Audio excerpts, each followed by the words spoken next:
La fuente de la vida. Un viaje a través de los siglos y la historia de la humanidad.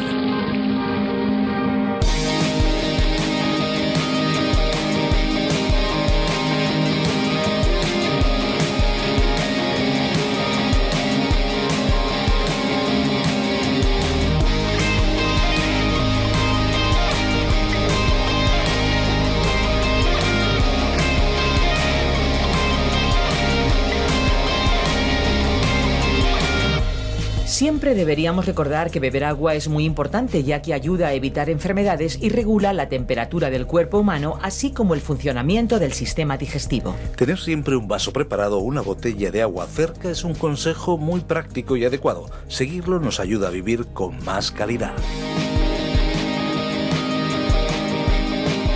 ¿Preparados? ¿Listos? ¿Sí? Pues aquí empieza La Fuente de la Vida. Les habla Esperanza Suárez y vamos a recorrer una vez más con ustedes los libros de la Biblia. Un libro que nos habla de una carrera por un camino estrecho al que sin duda hay muchos que no quieren apuntarse, pero hay otros que sí lo desean. Estamos, amigos, muy contentos de que estén con nosotros buscando conocer un poquito más de la palabra de Dios. Una palabra que ha cambiado, cambia y seguirá cambiando la vida de miles y miles de personas. La Fuente de la Vida, este programa, es una herramienta que nos ayuda a recorrer ese camino del que les hablábamos, porque parte fundamental del viaje que vivimos junto a Cristo es conocer su palabra y, eso sí, ponerla en práctica. La Fuente de la Vida proporciona un medio de aprendizaje profundo de la palabra de Dios. En el aire llevamos desde hace varias décadas un programa que llega a más de 80 países con sus idiomas. La que aquí disfrutamos es la versión preparada por Virgilio Bagnoni, profesor de Biblia, que adaptó del programa original del Dr. John Berno Magui. Una versión con acento español, pero que conecta con gente de muchos lugares. Seguramente las madres de la región de la ciudad de Belén no se imaginaban que sus hijos pequeños serían asesinados por un acto de locura de un rey sanguinario. Pero una madre en especial pudo alegrarse de que el hijo inesperado llegara algún día a ser el que prepararía el camino a alguien más grande que aquel rey.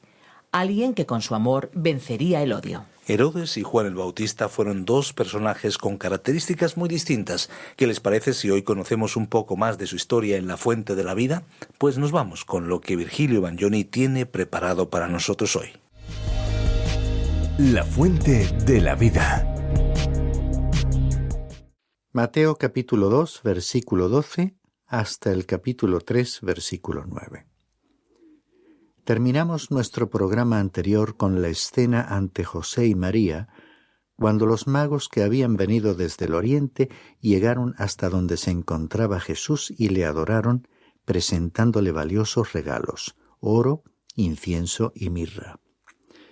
Llegamos pues en nuestra lectura al versículo 12, en el cual vemos que Dios intervino directamente para que el enemigo no intentase alterar sus propósitos. Dice el relato bíblico que, habiendo sido advertidos por Dios en sueños que no volvieran a Herodes, partieron para su tierra por otro camino. Los magos habían creído en el sincero deseo de Herodes de venir a adorar al niño, a quien aquel rey hubiera matado, si el ángel del Señor no hubiera advertido a los magos que regresasen a su tierra por una ruta diferente. Es posible que hayan emprendido su viaje dirigiéndose hacia el sur de la región de Hebrón, continuando después su camino por la zona sur del Mar Muerto. De esa manera se alejaron situándose fuera del alcance de Herodes. El siguiente párrafo nos relata la huida a Egipto. Leamos los versículos 13 al 15. Después de haberse marchado ellos, un ángel del Señor se le apareció a José en sueños, diciendo: «Levántate, toma al niño y a su madre, y huye a Egipto, y quédate allí hasta que yo te diga, porque Herodes va a buscar al niño para matarle». Y él, levantándose, tomó de noche al niño y a su madre y se trasladó a Egipto. Y estuvo allá hasta la muerte de Herodes, para que se cumpliera lo que el Señor habló por medio del profeta, diciendo: de Egipto llamé a mi hijo. El ángel del Señor advirtió a José del peligro que corrían ante las intenciones de Herodes de matar al niño. Debían trasladarse a Egipto hasta nuevo aviso, y José obedeció en el acto. El relato de Mateo continúa con la cita del profeta Oseas, capítulo 11, versículo 1. Esta fue una profecía de gran alcance y notable por su base histórica. Oseas escribía acerca del llamado de Dios a Israel para salir de Egipto al Éxodo, aludiendo así al hecho histórico de la liberación de ese pueblo. Había semejanzas entre la nación y el hijo. Israel era hijo escogido de Dios por adopción, como podemos ver en Éxodo capítulo 4, versículo 22, y Cristo es el Mesías, hijo de Dios.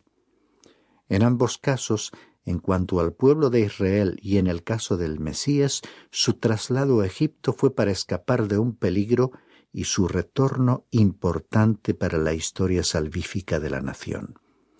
Mateo le dio un nuevo significado a la declaración de Oseas, viendo en esta experiencia que estamos estudiando una identificación del Mesías con la nación, relacionando aquel pasaje profético de Oseas en el Antiguo Testamento más plenamente con el llamado del Hijo, el Mesías, de Egipto. Continuamos leyendo el versículo 16. Entonces Herodes, al verse burlado por los magos, se enfureció en gran manera y mandó matar a todos los niños que había en Belén y en todos sus alrededores, de 2 años para abajo, según el tiempo que había averiguado de los magos. Parte de lo que voy a decir ahora es una suposición y el resto está basado en los hechos. Como mencioné anteriormente, los magos no llegaron al establo al mismo tiempo que los pastores, sino más tarde, y de acuerdo con el versículo 11, para entonces la familia se había trasladado a una casa. Cuando Herodes tuvo su entrevista privada con los magos, les había interrogado inquisitivamente sobre el tiempo de la aparición de la estrella. Supongo que los magos le habrán respondido que había aparecido aproximadamente 1 año antes. Si es correcto suponer que aquellos magos y sabios procedían de todas las regiones del Oriente y que se habían reunido en un lugar determinado para continuar juntos un viaje tan largo y difícil, podemos deducir que les habrá llevado mucho tiempo recorrer esa distancia en camellos. Puede que hayan consumido 1 año o más, pero Herodes se enfureció tanto de que los magos no regresasen para informarles sobre el niño que había nacido, que probablemente dijo: «Bueno, si ellos dijeron que vieron la estrella hace 1 año, yo duplicaré ese tiempo y lo consideraré como 2 años, así que haré matar a todos los niños que tengan 2 años o menos».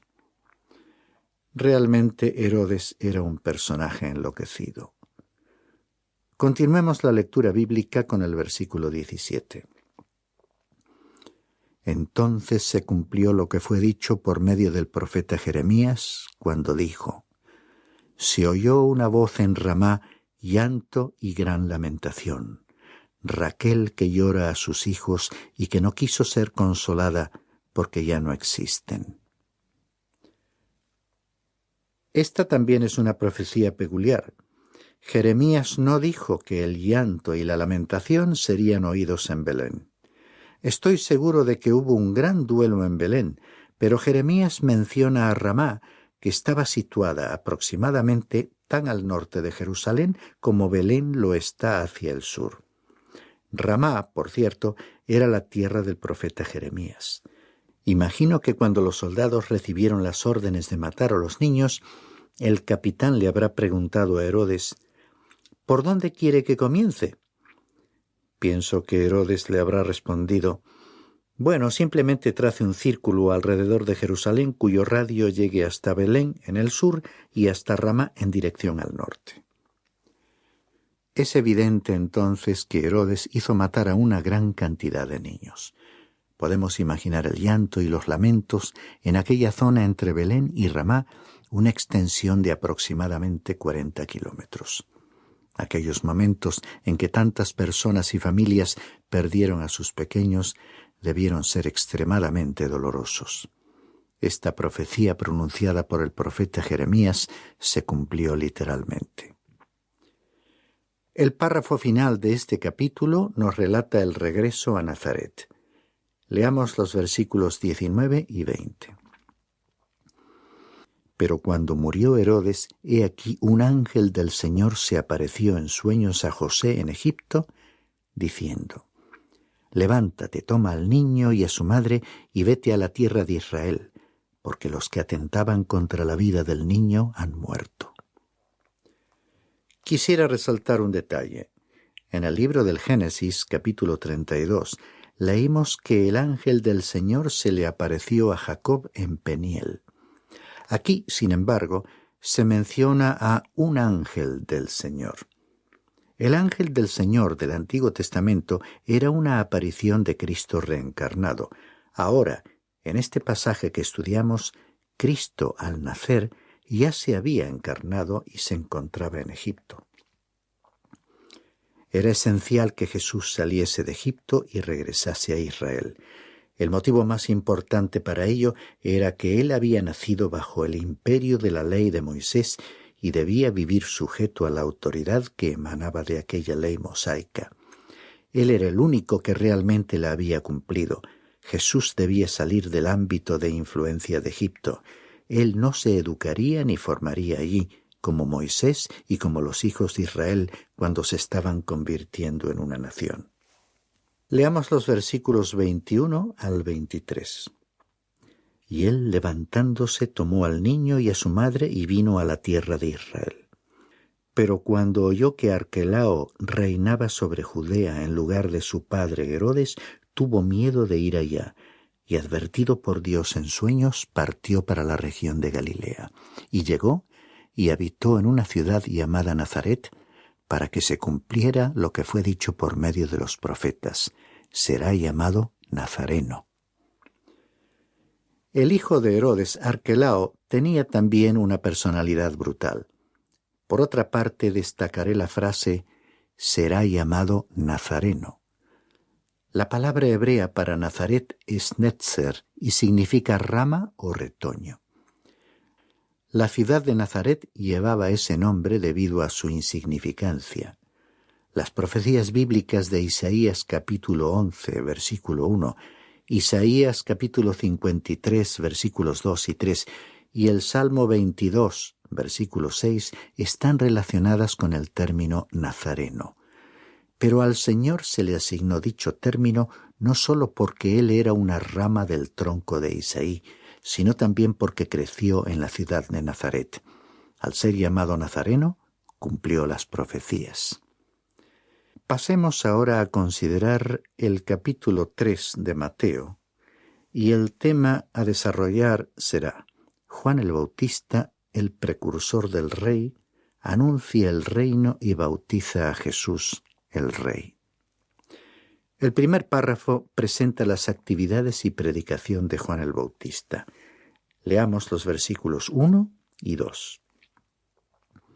En aquellos días llegó Juan el Bautista predicando en el desierto de Judea, diciendo: Arrepentíos, porque el reino de los cielos se ha acercado. Ahora bien, de pronto Juan el Bautista aparece en las páginas de las Escrituras. Si solamente tuviésemos el Evangelio según Mateo, nos preguntaríamos: ¿de dónde vino? ¿Cuáles fueron sus antecedentes? Porque Mateo no nos presenta esa información y la razón es evidente. El profeta Malaquías había dicho que el mensajero vendría antes para preparar la llegada del rey. Dijo textualmente: He aquí, yo envío mi mensajero y él preparará el camino delante de mí. El mensajero era Juan el Bautista. Uno no necesita realmente conocer los antecedentes de un mensajero. Cuando recibimos a un mensajero que nos entrega una carta o un telegrama, no le preguntamos sobre sus antepasados. No nos interesa ese dato personal, sino el mensaje que nos trae, que es lo verdaderamente importante. Así que simplemente se lo agradecemos al portador del mensaje y le despedimos. Juan el Bautista dejó muy claro el hecho de que él era solamente el mensajero, y Mateo también lo aclaró. Por lo tanto, se introdujo en las páginas de la Biblia predicando en el desierto de Judea, diciendo: «Arrepentíos, porque el reino de los cielos se ha acercado». Vamos ahora a considerar estas expresiones. La primera, arrepentíos. La segunda, el reino de los cielos. Y la tercera, se ha acercado. Son muy importantes. La primera, arrepentíos, es una expresión que siempre se le ha presentado al pueblo de Dios como un desafío para cambiar completamente la forma de vivir. Arrepentíos, en el original griego, corresponde a la palabra metanoia, que significa cambio de mente. O sea que si estás yendo en una dirección, das la vuelta y vas en otra dirección. Principalmente el arrepentimiento concierne a las personas ya salvas, al pueblo de Dios de cualquier época. Ellos son los que, cuando llegan a ser sensibles o indiferentes, tienen que dar la vuelta o experimentar un cambio. Ese fue precisamente el mensaje enviado a las 7 iglesias de Asia Menor y que se encuentra en el libro de Apocalipsis. Era el mensaje del mismo Jesucristo. Alguien podría preguntar si la persona no salva, es decir, el no creyente en Cristo, no tiene que arrepentirse. A la persona no salva se le dice que tiene que creer en el Señor Jesucristo. Fue el mensaje del apóstol Pablo para el carcelero de Filipos, como nos relata el libro de los Hechos, capítulo 16, versículo 31. Aquel hombre necesitaba experimentar arrepentimiento, pero cuando una persona no salva cree en Jesús, se está arrepintiendo. La fe denota girar, dar la vuelta hacia Cristo, y cuando te diriges hacia Cristo, también tienes que apartarte de algo. Si no te estás alejando de algo, no estás realmente girando en dirección a Cristo. Así que el arrepentimiento forma verdaderamente parte del acto de creer, aunque el mensaje esencial que debe proclamarse a los no creyentes en la actualidad es que ellos deben creer en el Señor Jesucristo. Nos agrada ver a muchos que, después de escuchar un mensaje de predicación del Evangelio, expresan públicamente que desean recibir a Cristo en sus vidas o indican de otra manera que han adoptado tal decisión. Pero lo importante es creer en Cristo como tu Salvador, recordando que si de verdad giras hacia Él, te apartas o alejas de algo. La expresión reino de los cielos se refiere al gobierno de los cielos sobre la tierra. El Señor Jesús es el Rey. No puede haber un reino sin un rey, ni un rey sin un reino. ¿Qué quiso decir Juan el Bautista al afirmar que el reino de los cielos se había acercado? Que el reino de los cielos estaba presente en la persona del Rey. ¿Existe una realidad presente del reino de los cielos? Sí, aquellos que vienen a Él reconociéndole como el Salvador son trasladados a su reino y le pertenecen, y tienen una relación mucho más íntima que la de un súbdito con un rey.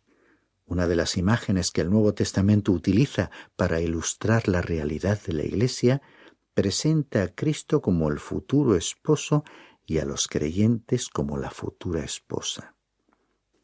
Después, alguien podría preguntar si no somos como vasallos en un reino porque tenemos que cumplir sus mandamientos. Debo decir que se trata de mucho más que de una innegable obediencia. Nosotros le tenemos que obedecer porque le amamos. Estamos unidos a Él por una relación de amor. El Señor les dijo a sus discípulos, como nos relata el Evangelio según Juan, capítulo 14 y versículo 15, «Si me amáis, guardaréis mis mandamientos. El reino de los cielos es el gobierno de los cielos sobre la tierra. Este gobierno no existe en la actualidad porque Cristo no está reinando sobre el mundo en la época actual. Creo que es equivocada la afirmación de que el reino de los cielos existe en nuestro tiempo. Cristo no está reinando hoy en alguna manera o en cierto aspecto, excepto en el corazón de aquellos que le han recibido. Sin embargo, Él vendrá algún día a establecer su reino en la tierra. Cuando lo haga, acabará con toda oposición o rebelión. Por ello, el reino de los cielos se había acercado o estaba presente en la persona del Rey. Aquella era la única manera en que estaba presente. Mateo nos indica que este pasaje constituía un cumplimiento de la profecía. Leamos el versículo 3. Porque este es aquel a quien se refirió el profeta Isaías, diciendo: voz que clama en el desierto, preparad el camino del Señor, haced derechas sus sendas. Se refiere a la profecía del libro de Isaías, capítulo 40, versículo 3. La voz que clamaba en el desierto definía todo lo que Juan pretendía ser, y su propósito era preparar el camino al Señor. Leamos el versículo 4.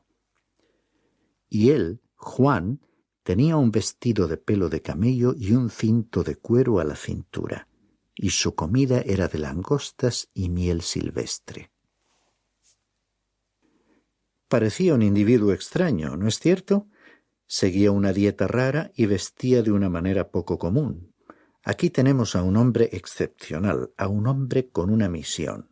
Era realmente como un personaje del Antiguo Testamento, salido del Antiguo Testamento, introduciéndose en las páginas del Nuevo Testamento. Era el último de los profetas del Antiguo Testamento. Leamos los versículos 5 y 6.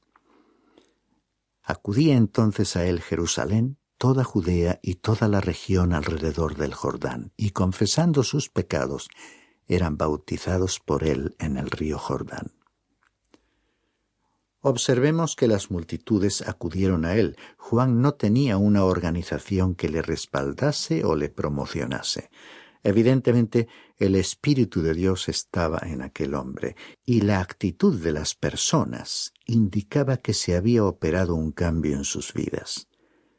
El mismo hecho de que se sometieron al bautismo que efectuaba Juan era una demostración de que estaban abandonando su antigua manera de vivir y asumiendo una nueva vida. El siguiente párrafo nos presenta su encuentro con los fariseos y saduceos. Pero cuando vio que muchos de los fariseos y saduceos venían para el bautismo, les dijo: «Camada de víboras, ¿quién os enseñó a huir de la ira que vendrá?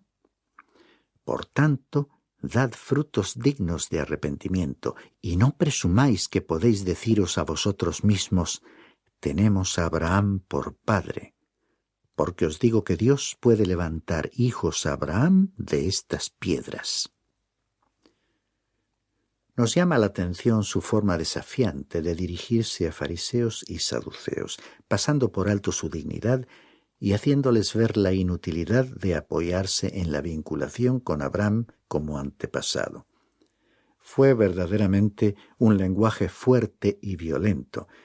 Es como si les hubiese dicho: debéis mostrar evidencias de esta nueva vida. No se trata de que paséis solamente por el acto del bautismo.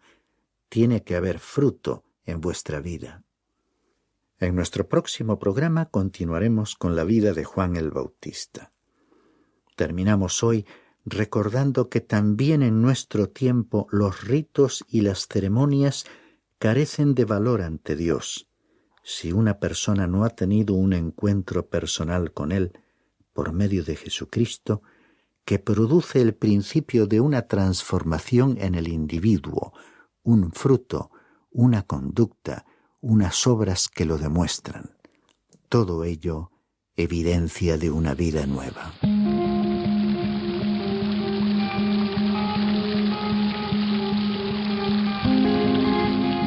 Pues hasta aquí nuestro tiempo de reflexión. Ahora ya toca despedirnos, nos acercamos a los últimos minutos del programa de hoy y queremos recordar a cada uno de los que nos escuchan que pueden visitar nuestra web, lafuentedelavida.com, o bien pueden descargar la aplicación La Fuente de la Vida, que también se puede encontrar con el nombre de A Través de la Biblia. Y si desean contactar con nosotros, nuestros números de teléfono son el 91 422 0524. Anoten, por favor, no confíen en su memoria, que se les puede olvidar. Anoten 91 422 0524. Pero también tenemos un número de WhatsApp. Ya saben que el WhatsApp es la vía más inmediata para ponerse en contacto con nosotros. 601 20 32 65. ¿Lo han anotado? Se lo repito, 601 20 32 65. Recuerden que si nos llaman desde fuera de España, deben pulsar el prefijo más 34. Y también, si lo desean, pueden enviarnos un email. Lo pueden hacer a info@radioencuentro.net. info@radioencuentro.net. Bien por teléfono, bien por mail, estamos a su entera disposición. Y ahora sí, ahora ya tenemos que finalizar. Les decimos que volveremos, si Dios quiere, en nuestro próximo espacio. Hasta entonces, por favor, no se olviden que hay una fuente de agua viva que nunca se agota. Beba de ella. Espero que te haya gustado este episodio de La Fuente de la Vida. Por favor, no te olvides de suscribirte al canal. Hasta la próxima. Este ha sido un programa de Radio Transmundial producido por Radio Encuentro, Radio Cadena de Vida.